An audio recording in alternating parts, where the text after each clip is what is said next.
Welcome to Hope is Alive cooking class. I would like to welcome you to our first session as we focus on overcoming depression through the passion of cooking. HOPE stands for Hopping Out of the Pan with Excitement. During this 2-month program, we're going to speak and build connections through challenging our depression and negative thoughts as we build community and engage in positive behavior reinforcement.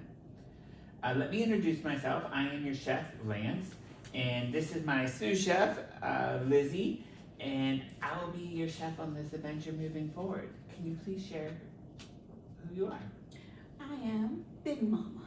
And welcome, Big Mama. Thank you. Hello, my name is Amanda. Yeah. Welcome, Amanda. And I'm so excited that you guys have shown up to invest in your mental health. And just being here is the first step in overcoming your depression. Some rules we need to cover before we start. I am a mandatory reporter. So if there's any talk of self-harm or harm to others, or child, elderly, or disability neglect, I am required to report that. And we can work with your social worker through the HOPE connection here and file it. And so if there are things that we need to talk about, feel free to bring them up. This is a closed group, so no new members will be joining during our 2 months. So get comfortable with each other and really get to know how to support one another. The strength of this group is through its confidentiality. What is seen here, what is heard here, when you leave here, let it stay here. Here? Yes, here. All right, well, thank you so much for that. These are kind of the outlines and the rules of the group that we have talked about, and I just really appreciate you guys investing back in. One of the first questions I wanted to ask is, what was your favorite meal? In mine, I have to revert back to my time in Budapest, Hungary. And it was just a lot of friends who were sitting around a table at a restaurant, probably 7 different countries represented there, and just the quality of the food. I remember the pumpkin cream soup and the herb crusted chicken with the bacon and the oil from the ham over top of the roasted Brussels sprouts. Oh, so good. But what really made it enjoyable was sitting back and hearing the laughter and the joy and the connection from my friends and chosen family half of a world away. And it was just a beautiful connection of food and passion and love and support for one another. What about you all? The best meal I remember is cooking on Sundays. Every Sundays I cook for my kids when they were little, and it was, we had the works. We had macaroni and cheese and fried fish, fried chicken, and collard greens and cornbread and some good old sweet potato pie. But it's mainly in the winter. When winter comes, cooking like that, and we sitting by the fireplace, and tummies is full, and just looking at them, remember when they was little pitty patting with their feet, and it just brings me joy. So when I reminisce and think about them times, it just warms my heart. Beautiful, beautiful. What about you, Amanda? For me, I mostly think of childhood meals. Like, I remember one in particular where it was during winter. It was after we had gone around with family. We somehow ended up at a carnival. It was like a winter carnival. It was like, carnival festival, something like that. And I just remember having so much fun there and just having a nice time with my family, with my grandma in particular, just because I'm very close with her. And then I remember coming back home and it was cold, and then just getting warmed up inside, and just my mom making this wonton soup that she makes for us sometimes here and there. It's one of my favorites, which she tends to make, well, she would make a lot when I was younger. And I just remember after, having so much fun with them, and then just going back home and eating just a nice warm soup, and just still having just a nice time together, and still being able to share that laughter. That's one of, I guess, the most memorable meal that I had. Wonderful. So I hear a lot of connection and love and caring and support through both of your stories. And I feel there's a passion, not just behind the food, but behind the relationships. Nice. And who taught you how to make that soup? I know you said your mother made it. Well, it was primarily my grandma. Like she taught my mother, and then she taught me. Just cause, and then again, it's one of my favorites. So they were like, "You should learn how to make it." So yeah, definitely my grandma. I think she's taught us both a lot of things. Nice, nice. Well, thank you both for sharing with that.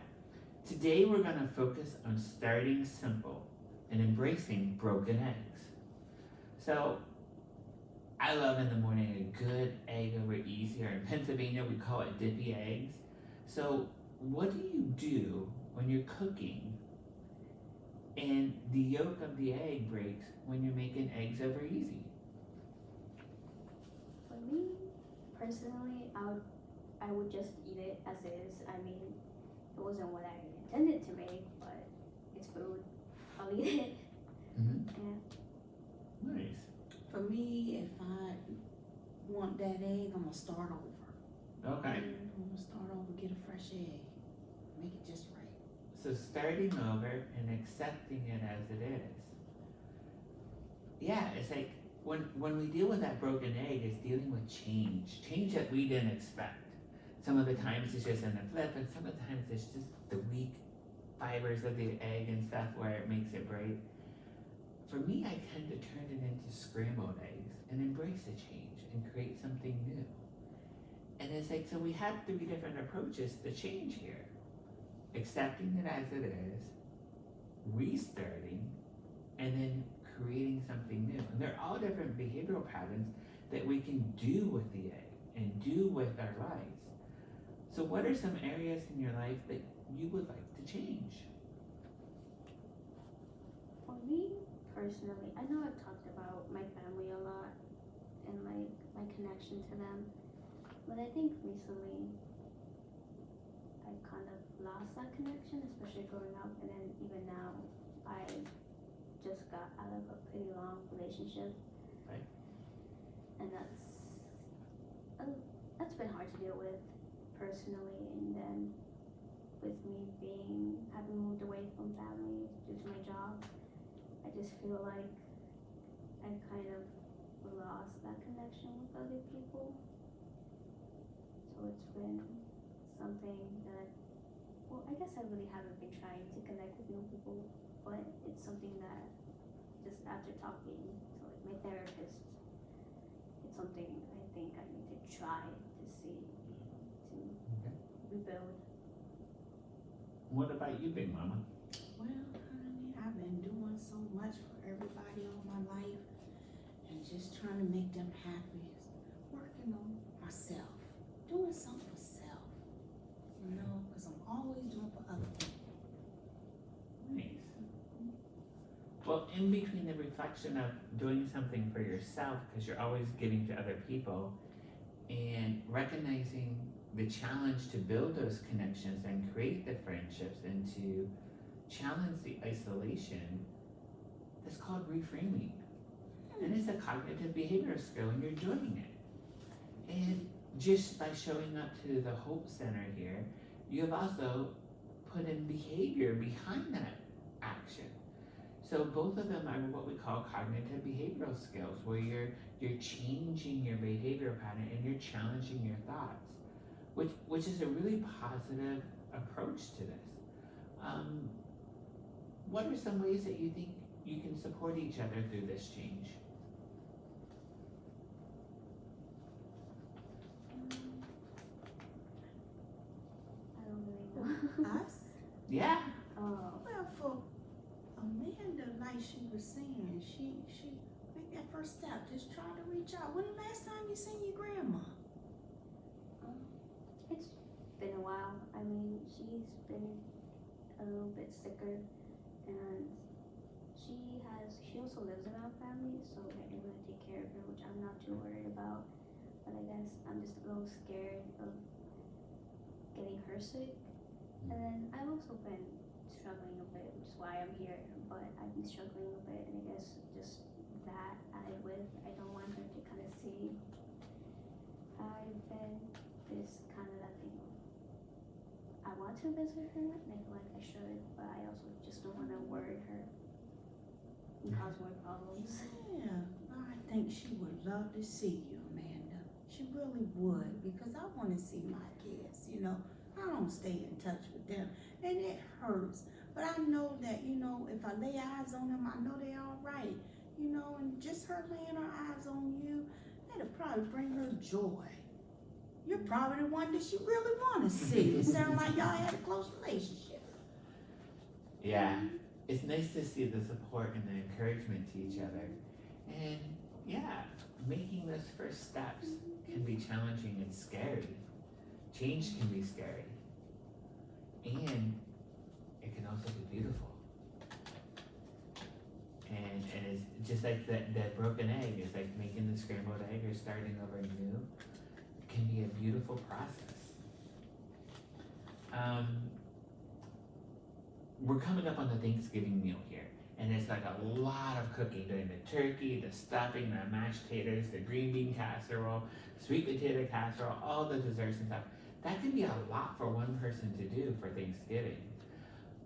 So, when you're making your Thanksgiving dinner, do you do it all yourself, or do you ask others for help?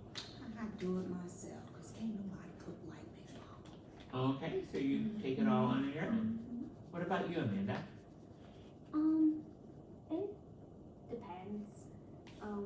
Like if I'm hosting it, because since we have like family, it depends on Right. who's hosting. But if I'm hosting it, I usually take care of preparing most of the food, usually the main meal, and then maybe we'll have conversations, be like, oh, you know, you should bring that, you should bring this, you know, people bring side dishes. Okay.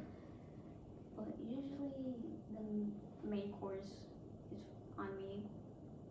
So yeah, that's how it works. And I mean, and again, I know you mentioned like Thanksgiving, but even for us, we might have turkey.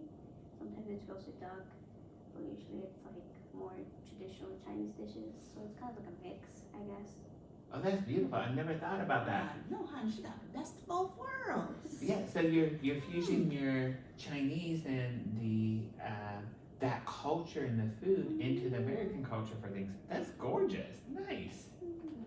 Yeah. I guess that makes sense because you said about your family coming over. Yeah, that's a beautiful aspect. And when we talk about making it all on our own or bringing side dishes where everybody helps, what do you think the benefits are for each approach? I mean, like again, with me, since usually it's like traditionally, I mean, like because family is important, it's like people bring their own dishes, so it can make it feel more involved, like everyone's a part of it, and it also helps delegate the work instead of it just being on one person. But I do kind of see the appeal of how Patty does it, because again, she can kind of control how everything works out and how it tastes and things like that. So it can be helpful. But I'm guessing it can also be stressful. It does sometimes. Sometimes Big Mama want to rest a little bit. But I can see where having to ask for help, like, you know, that probably would be beneficial too, you know. Yeah. And you can call me Big Mama. You don't have to call me by my professional name. You can call me Big Mama. It's all right, baby. Yeah, there's benefits to both, and some of the times we need a reframe.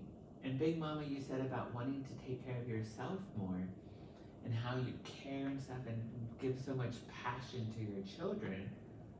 Do you ever think that maybe if they prepare this dish, it's a way of them showing their nurturing love back to you? I didn't think of it that way. But that sounds pretty good. Yeah. I didn't think of it that way. Because sometimes they be like, Mom, let us best do for you? And I'm like, no. When I do talk to him, like, no, Mama's okay. But you're right, that might be. I'll think about that next time. Right. And Amanda, I know you said about sometimes people bring dishes. Have you thought about asking them? And I said, because I remember on your survey you said your Aunt Susie's lumpia is the bomb.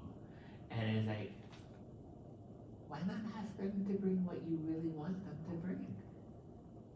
I mean, I guess in my mind it's more like, because it is tradition, like a family tradition, it's kind of normal in our culture, people bringing in their own dishes, but I guess it's never really asked or told. It's more like, oh, you should bring this, you should bring that, like, oh, what if you make this? It's kind of like, you should make that, you should make that, you should make that. So, I got an idea, Miss Amanda. You said that y'all haven't got together in a long time. yeah. So what you can do is you can plan it out and be like, hey, Auntie, I like when you cook this, and so I like when you cook that. How about you bring that? So that'll be the way of breaking it in without even them realizing what you're doing. You know what I mean? Maybe, yeah. That's just a suggestion. Yeah. I got stuff I got to work on, but that's just a suggestion. No, it sounds good. I mean, again, it has been a while since we've gotten together, so I think it would be a nice change since it's been a while, and then also starting with asking people. Mm-hmm. And change can be hard and can be challenging. Yeah. And I see you both supporting each other and learning from each other. And I see a beautiful connection starting of reframing the thoughts to maybe allowing others to take some responsibility and to provide that loving nurture.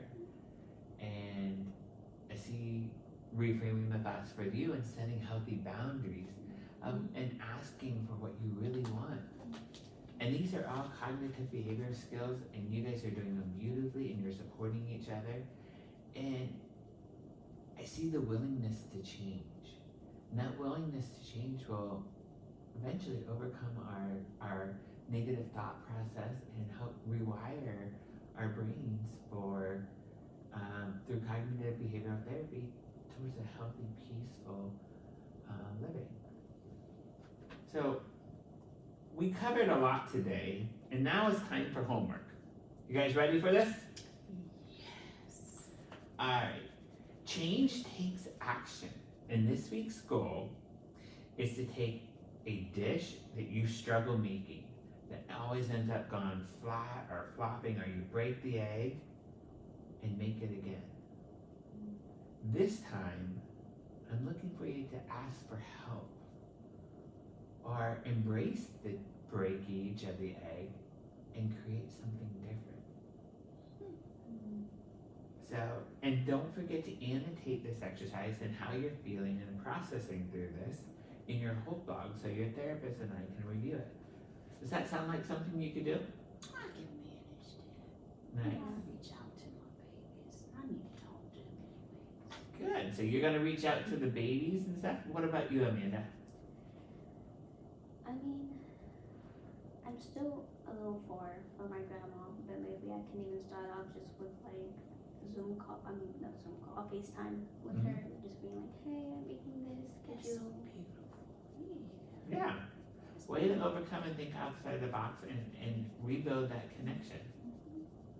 Well, I appreciate you both for coming out today. I think we're gonna have a fun group here, and I'm looking to hear the stories and the recipes of what you made and how it turned out, and how you took the reframing and the boundary setting and the asking for what you need, along with the enjoyable activity of cooking, to find a healthful, peaceful life moving forward. Forward to Yeah. Well, thank you so much for coming, Thank Big you. Mama. Thank you, Amanda. Thank you. And- Thank you. Nice Nice meeting meeting you. you. And I will see you guys next week, the same time, same place. 5:30? 5:30, yep. Alrighty. So 5:30, and we'll meet at the same place. And don't forget, if you guys want to upload photos, you can upload photos of your recipes too. Alrighty. Thank you. All right, have a good evening. You You too. too, thank